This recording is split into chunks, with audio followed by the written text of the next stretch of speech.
Bismillahirrahmanirrahim. Assalamualaikum warahmatullahi wabarakatuh. Eh, Selamat pagi Bapak Ibu dosen penguji. Perkenalkan, saya Hidayanti, mahasiswi jurusan Akuntansi dan Keuangan LPTK Universitas Pendidikan Indonesia. Saya dari SMK S Jakarta 1 Jakarta Barat. Di sini saya akan membuat video pembelajaran untuk memenuhi tugas unik uji kinerja saya atau UKIN, dan ini adalah formulir pendaftaran uji kompetensi program pendidikan profesi guru periode 1 tahun 2021. Mohon arahan dan bimbingannya untuk Bapak Ibu dosen penguji untuk kegiatan UKIN saya ini. Terima kasih Bapak Ibu dosen penguji. Assalamualaikum warahmatullahi wabarakatuh. Siang.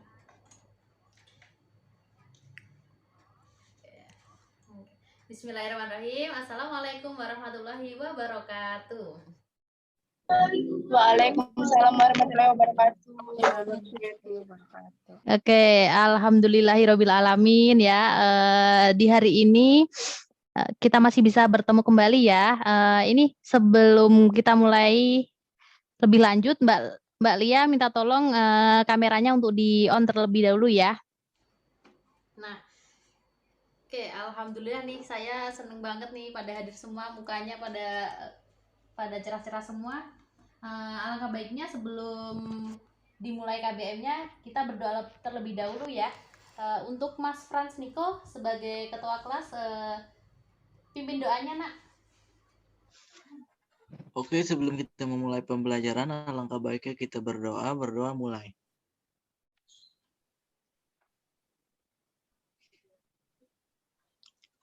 Berdoa selesai. Oke, alhamdulillahirabbil alamin. Doa yang dipimpin oleh Mas Niko semoga membawa keberkahan untuk kita semua ya. Oke, selanjutnya Ibu akan mengecek kehadiran semuanya ya. Mau cek dulu.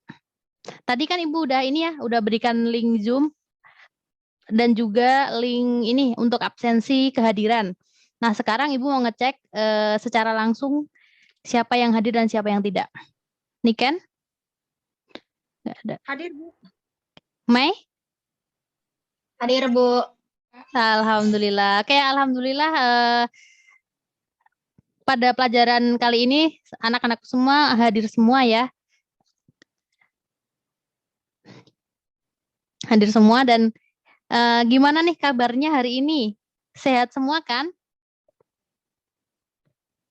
Alhamdulillah. Alhamdulillah anak-anakku semua hadir semua, Ibu seneng banget ya, dan juga Ibu bersyukur kalian bisa mengikuti pelajaran di siang hari ini ya. Kenapa Ibu senang? Karena melihat semangat kalian, Ibu sangat senang. Berarti kalian tuh semangat untuk menggapai impian gitu ya. Ini ya, karena kalau kita sekolah itu merupakan salah satu jalan atau fase di mana kalian itu menggapai impian kalian. Menggapai impian, oh bisa Bu dengan cara sekolah? Nah, bisa sekali ya nak ya. Jadi di sekolah itu selain kita menuntut ilmu, kita juga ini ya membangun jaringan gitu ya. Dalam artian kita mempunyai banyak teman. Nah, kita kan nggak tahu nih nanti kalau waktu gede gitu ya, waktu kalian udah besar, oh ternyata si A sudah jadi apa namanya presiden misalkan. Oh nah, Mas Frans udah jadi presiden nih misalkan nanti tahun 2030 gitu ya misalkan. Terus Mbak Fitri, wah ini saya belum ada kerja nih, saya kayaknya perlu nih hubungi Mas Fran nih, siapa tahu nanti dijadikan kabinet atau dijadikan menteri keuangan gitu misalkan. Kan kita nggak ada yang tahu ya. Makanya mulai sekarang kita harus semangat belajar untuk menggapai impian-impian kita gitu. Kita nggak tahu nanti kedepannya jadi apa, kedepannya itu nanti kita bisa ketemu dengan teman-teman kita enggak gitu. Nah, ini adalah salah satu jalan untuk mencapai kesuksesan kita gitu ya. Sekilas motivasi dari Ibu ya. Nah, selanjutnya ini ya, sebelum ke materi berikutnya, kita flashback dulu nih materi yang sudah kita bahas di pertemuan sebelumnya. Ada yang masih ingat nggak materi yang udah kita bahas di pertemuan sebelumnya. Sistem bagi hasil, Bu. Bagi hasil itu Hmm. suatu skema pembiayaan alternatif yang memiliki karakteristik yang berbeda dibandingkan bunga. Sesuai dengan namanya, skema ini berupa pembagian atas hasil usaha yang dibiayai dengan kredit atau pembiayaan.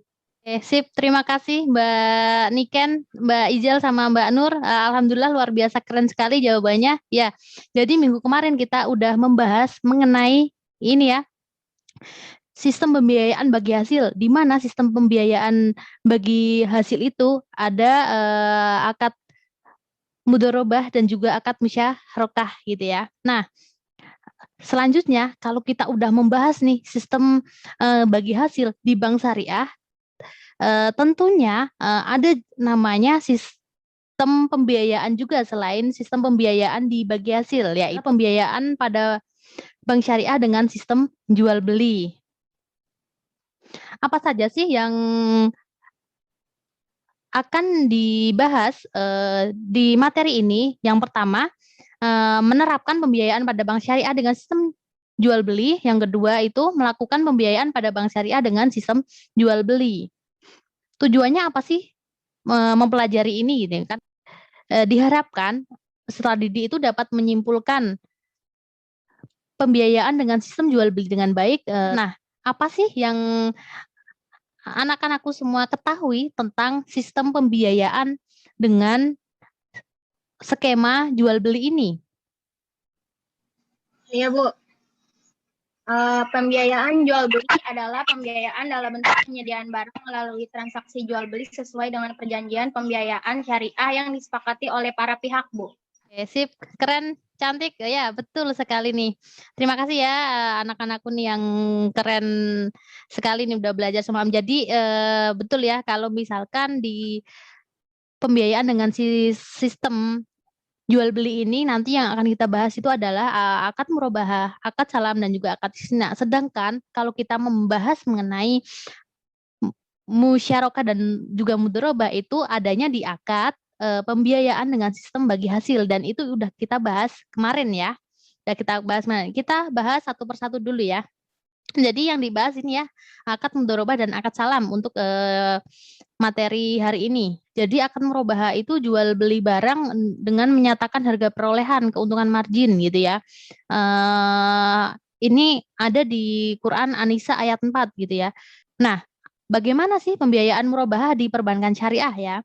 Untuk pembiayaan murabahah di perbankan syariah itu diterapkan pembiayaan modal kerja, perdagangan barang, pembangunan rumah, dan lain-lainnya.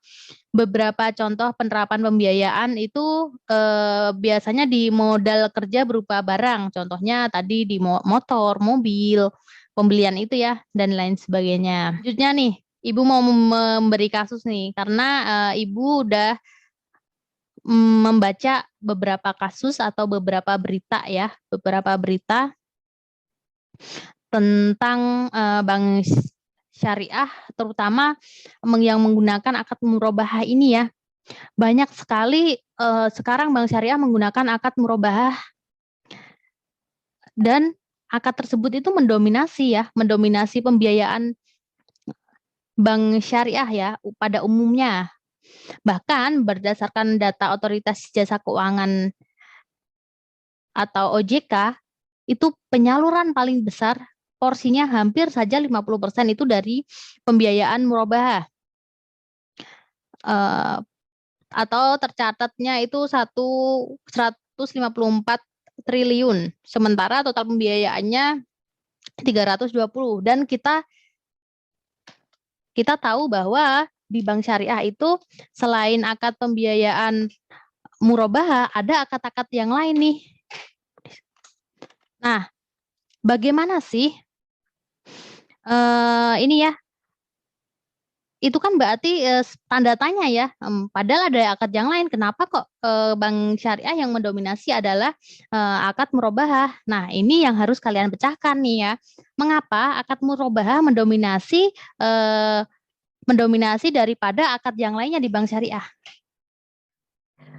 Ibu udah kasih juga nih ya di GCR kasusnya, di GCR, dan juga untuk materi materi dan juga lainnya bisa kalian lihat ini ya di sini di GCR juga Ibu udah kasih materi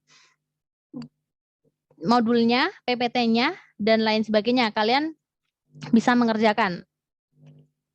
Ya, nanti bisa diskusi by GCR ataupun Ibu akan buat di Zoom ya. Dari tugasnya paham ya? Ada yang mau ditanyakan lagi enggak? Enggak ada, Bu. Oke, sip. Sekarang Ibu mau bagi kelompok, nanti kalian bergabung ke kelompoknya masing-masing ya. Jadi kalau kata gue mah, tadi gue nemu di Google, akad murabah itu yang dinilai minim resikonya masih didominasi pembiayaan bank syariah, baik umum maupun unit usaha syariahnya. Nah nanti gue lagi nyari tuh yang masih di bawahnya itu tuh di Google. Nanti kalau udah ketemu gue iniin lagi. Gue kasih tahu Oke. lagi. Oke. Sip. Oke, mantep nih. Udah ini ya, udah nyari ya nih kelompoknya Mbak Novita. Udah, Bu. Nah, udah. Oh, iya. Jadi tuh sebenarnya akad-akad tersebut bisa diaplikasikan dengan maksimal di bank syariah seharusnya, karena semua akad tersebut itu memiliki karakteristik yang sama kan. Terus juga dari skema perhitungan dan lain sebagainya itu fakta di lapangannya itu 50% lebih didominasi sama akad murabahah. Pendapat Lia gimana? Iya. Siapa? Fitri ya? Iya. Udah Fitri aja, nggak usah panjang-panjang. Oke. Nanti yang pertama Niko, yang kedua kita ya. Iya, Lu 3, gue 3. Iya, good. Gue 3 dari bawah terakhir ya. Iya, gue 3 dari awal.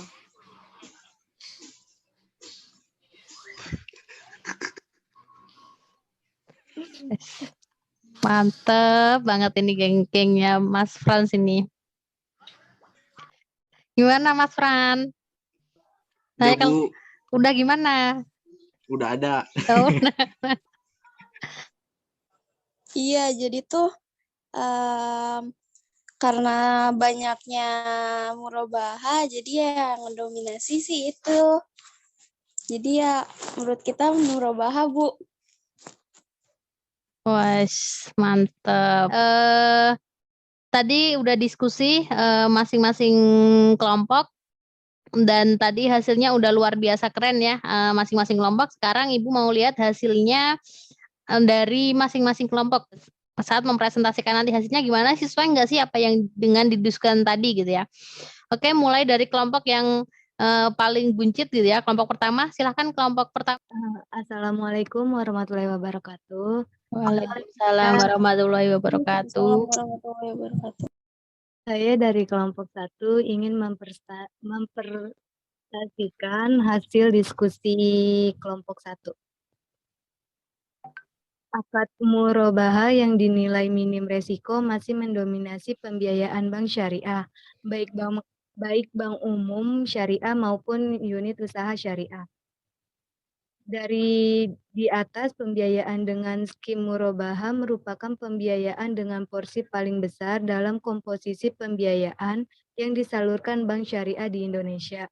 Jika dikaitkan dengan nilai risiko pembiayaan atau Ahmed dan Khan, pembiayaan murabahah memiliki karakteristik risiko yang paling rendah di antara pembiayaan-pembiayaan lain.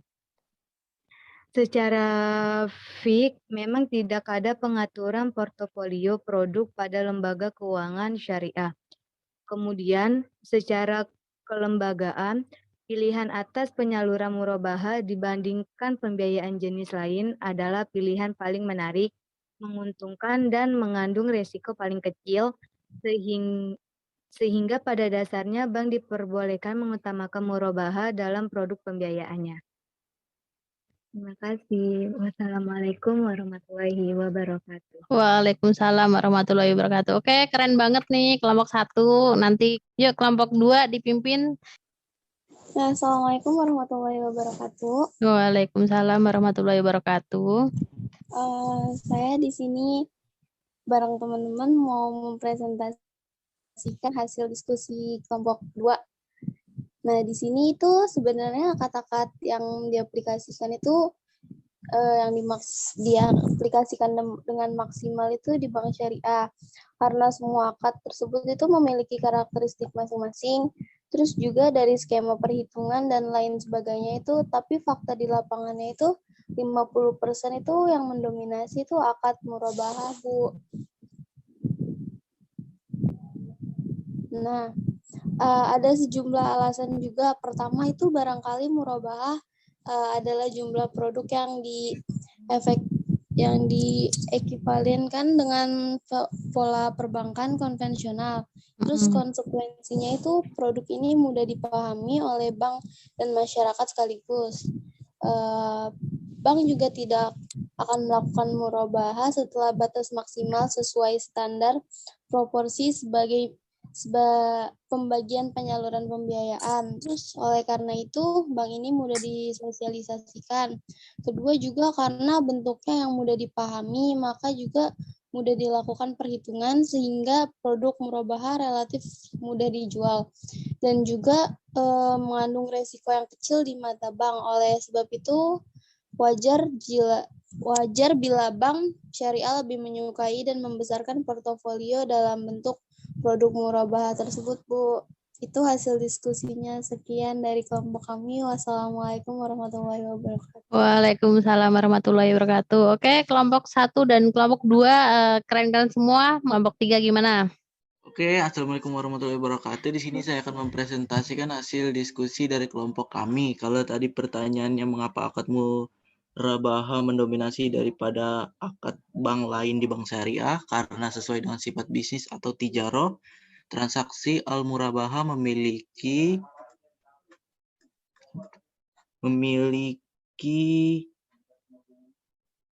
beberapa manfaat, demikian juga risiko yang harus disepakati. Pembiayaan murabahah memberikan banyak manfaat kepada bank syariah ataupun nasabahnya. Salah satu manfaat yang diperoleh bank adalah adanya keuntungan dari selisih harga beli dari penjual dengan harga jual kepada nasabah. Selain itu, sistem pembiayaan sangat sederhana dan memudahkan penanganan administrasi bank syariah. Selanjutnya, silakan Fitri Ya. atau Niken. Selanjutnya, dalam penetapan standar harga pun juga mudah dipahami, yaitu 1. Margin jual murabahah merupakan tingkat keuntungan yang diharapkan, expected yield oleh bank. 2. Margin mark of price ditentukan berdasarkan kesepakatan antara bank dan nasabah. 3. Dinyatakan dalam bentuk nominal atau persentase tertentu dari harga pokok bank. Selanjutnya, Fitri.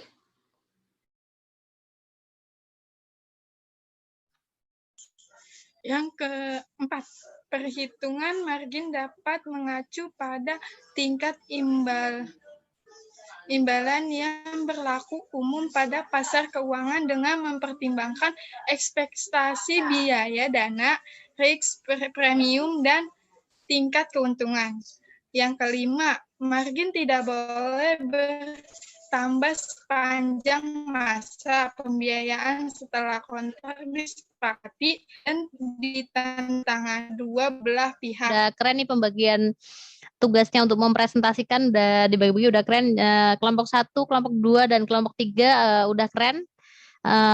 Dapat mengambil dari berbagai sisi ya. Jadi kalau kelompok 1 itu mengambil dari ini ya, minimumnya resikonya.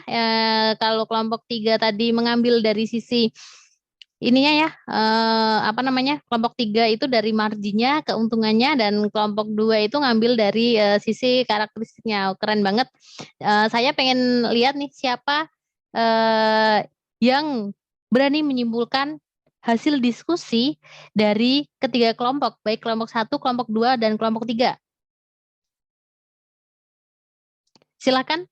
Kesimpulannya, adanya pertimbangan risiko yang cukup tinggi pada pembiayaan selain murabahah. Rendahnya pembiayaan dengan akad lain disebabkan oleh kurangnya pemahaman kualitas dan kuantitas sumber daya insani yang dimiliki bank syariah.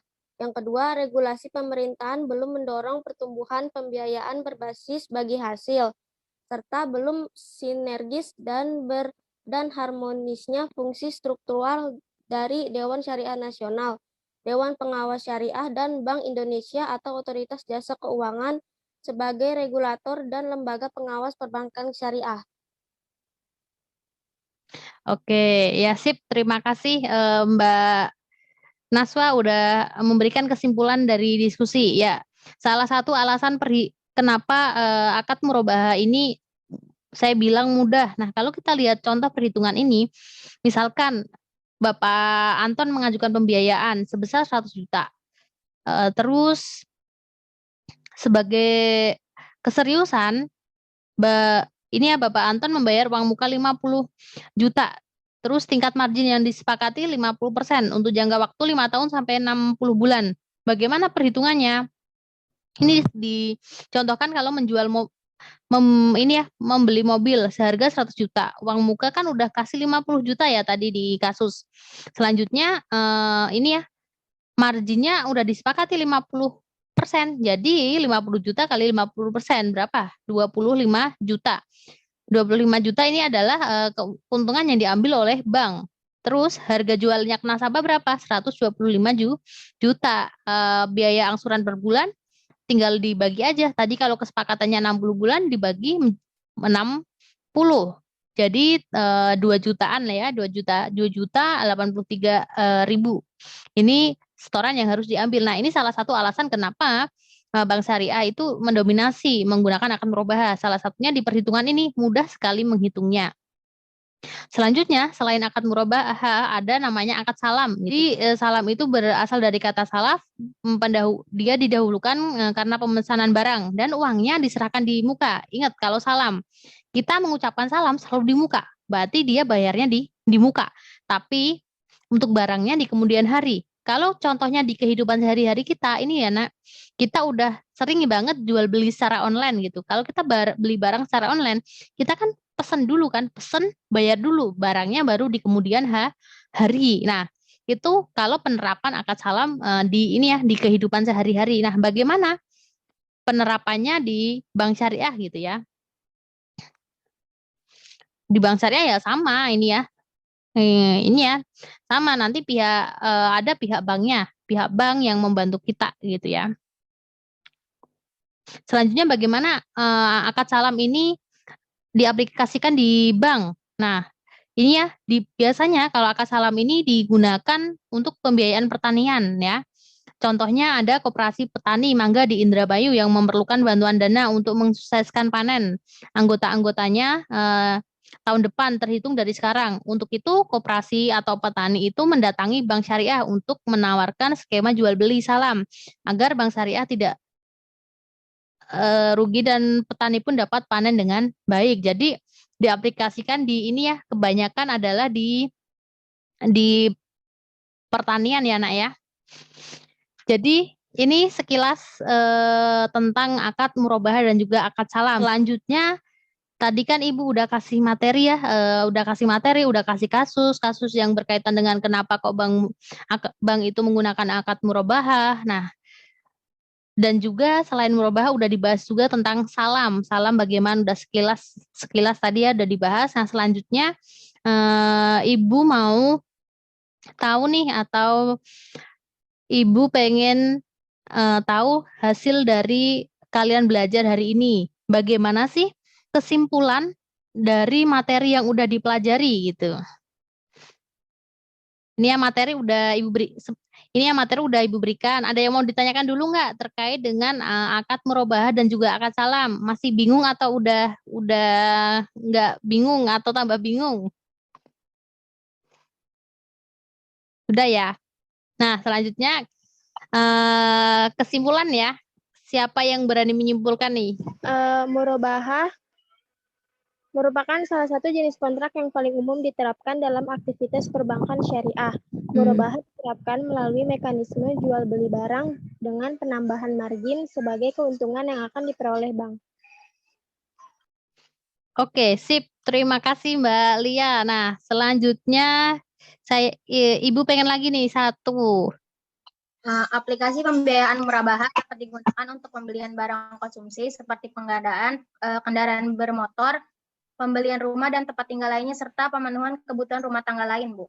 Oke, sip. Terima kasih ya Allah. Ternyata anak-anak Ibu keren banget. Nah, Ibu mau mengevaluasi nih dari hasil diskusi dan juga hasil belajar tadi nih ya. Terutama hasil diskusi nih. Jadi tadi ada 3 kelompok udah mempresentasikan hasil diskusinya terkait dengan akad murabahah kenapa mendominasi. Nah, Ibu evaluasi dulu dari kelompok 1 ya. Kelompok 1 nih, tadi kelompok 1 sudah cukup bagus sekali ya, sudah cukup bagus memberikan gambaran tentang mengapa bank syariah itu menggunakan akad murabahah yang mendominasi, udah memberikan ini ya dari gambaran dari aspek resiko ya. Jadi memberikan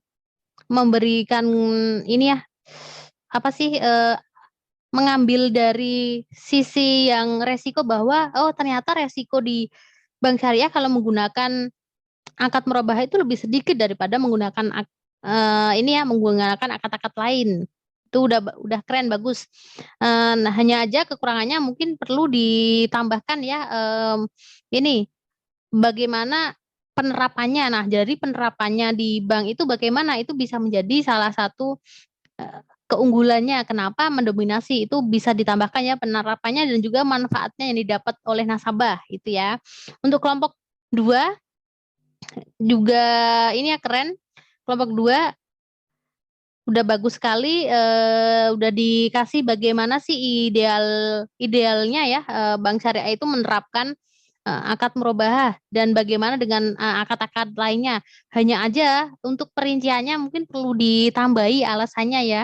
Mungkin dari sisi ini ya, dari sisi aspek resikonya seperti yang di kelompok 1 tadi udah diambil, itu perlu ditambah itu rinciannya lah akad murabahah itu bagaimana dan juga bisa ditambahi bagaimana untuk ini ya perhitungan harganya dan lain sebagainya itu. Terus kelompok 3 udah bagus memandang dari sisi ini ya sisi harga gitu ya, sisi harga di mana apa namanya udah dijelentrehin bahasa Indonesianya apa ya? Udah ini ya, udah diuraikan. Oh, kalau perhitungan menggunakan akun murabahah ini loh apa namanya? Dia itu lebih mudah. Terus tadi udah dikasih contoh perhitungannya juga itu ya. Itu udah bagus sekali kelompok 1, 2 dan 3. Untuk kelompok 3 tadi udah ada ini ya poin ini untuk presentasinya ada poin plusnya dibagi-bagi ya dalam presentasi bagus 90 untuk kelompok 3, untuk kelompok 2 tadi juga udah keren kelompok 2 dalam proses diskusinya udah ini ya udah ada PPT-nya juga tadi udah jadi mengerjakan sambil buat PPT udah keren kelompok 295 untuk kelompok 1. Kelompok 1 juga udah bagus sekali ya. Kelompok 1 udah bagus hanya aja tadi presentasi belum dibagi-bagi untuk kelompok 1 keren juga Ibu kasih 85 ya. Semuanya keren. Kelompok 1, 2 dan 3 besok kalau kita diskusi kita tingkatkan lagi ya. Nah, alhamdulillah udah ini ya Ibu udah kasih evaluasi. Selanjutnya biasa setelah ini ya Ibu kasih oleh-oleh buat kalian nih. Mau nggak kalau dikasih oleh-oleh? Mau dong, Bu. Mau ya udah. Oleh-olehnya nanti ya biar kalau mau tidur kayak gitu diinget-inget terus. Pokoknya inget-inget terus manggil nama Ibu 3 kali gitu. Nanti muncul itu. Ya ini oleh-olehnya nanti sebelum karena kan waktunya udah mau selesai nih. Ibu saya kasih oleh-oleh nanti bisa didiskusikan sama orang tua boleh gitu ya. Nih oleh-olehnya ya.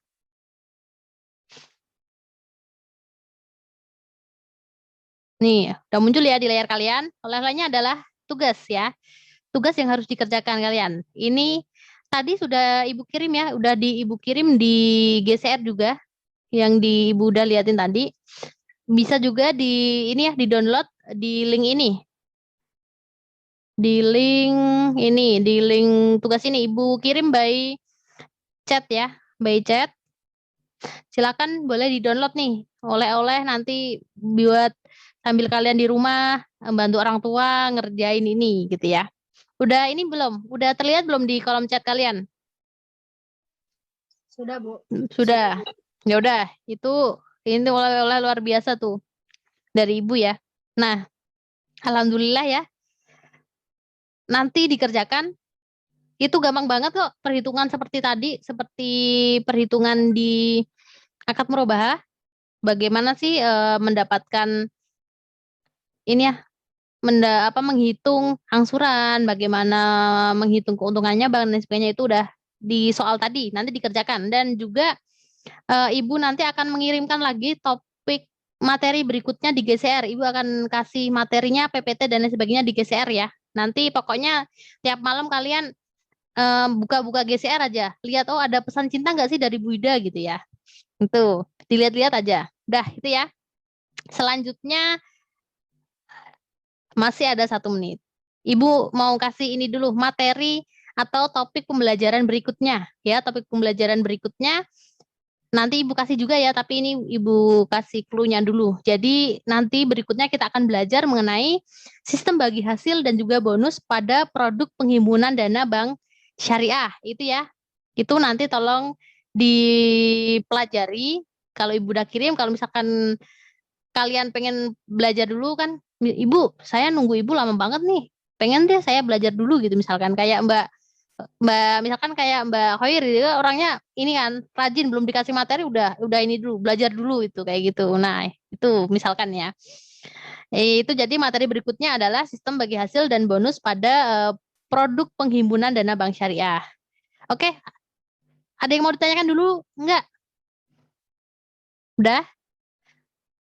Pada mau segera ini ya? Segera istirahat ya? Makan ya? Kalian ini sebentar lagi kan ini mau lebaran nih besok, atau kalian mau dikorbankan atau udah berkorban? Ini kayaknya nih, ini tampang-tampang ini nih udah banyak berkorban nih. Kalau Mas Fran yang laki-laki pesan saya jangan ini ya, jangan banyak korban berterbaran loh ya. Jaga teman-temannya ya, jaga teman-teman, jangan banyak korban lah, ini biasa nih. Kan biasanya ada yang korban hati gitu kan ya. Korban hati, korban apa kayak gitu. Nah, itu kalau hubungannya sama hati itu udah pesan Ibu untuk kalian ya. Sebelum diakhiri, hati-hati dengan hati. Udah itu aja ya, hati-hati dengan hati itu. Karena kalian ini usianya berapa sih? 17 tahun ya? Kan sama ya, kita kan seumuran ya. 17 tahun, pesan Ibu cuma itu aja, hati-hati dengan hati. Hati-hati dengan hati, pokoknya sampai lulus, sampai bisa membanggakan orang tua. Itu aja pesan Ibu ya. Pokoknya semoga nanti sukses lah, kalian sukses terus. Misalkan pengen jadi pengusaha, semoga jadi pengusaha. Misalkan pengen bekerja gitu ya, meniti karir, semoga dilamar pekerjaan dan mendapatkan posisi-posisi yang baik gitu ya. Oke, kalau nggak ada yang bertanya, kita akhiri pertemuan untuk hari ini ya. Kita akhiri pertemuan untuk hari ini. Silakan dipimpin wakilnya ya, tadi Mas Fran ketuanya udah, sekarang wakilnya aja dulu deh. Wakilnya siapa nih wakilnya? Wakilnya ini ya, Mbak Mei. Pimpin doa cantik. Sebelum mengakhiri pelajaran hari ini, alangkah baiknya kita berdoa menurut agama dan kepercayaan masing-masing. Berdoa mulai.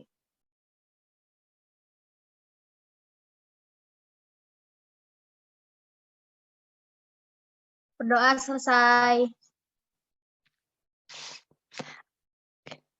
Oke, alhamdulillahirrahmanirrahim. Terima kasih banyak ya anak-anakku semua. Sampai jumpa di materi berikutnya atau pertemuan berikutnya ya. Sampai jumpa di pertemuan berikutnya. Maaf lahir batin. Assalamualaikum warahmatullahi wabarakatuh. Terima kasih anak-anakku.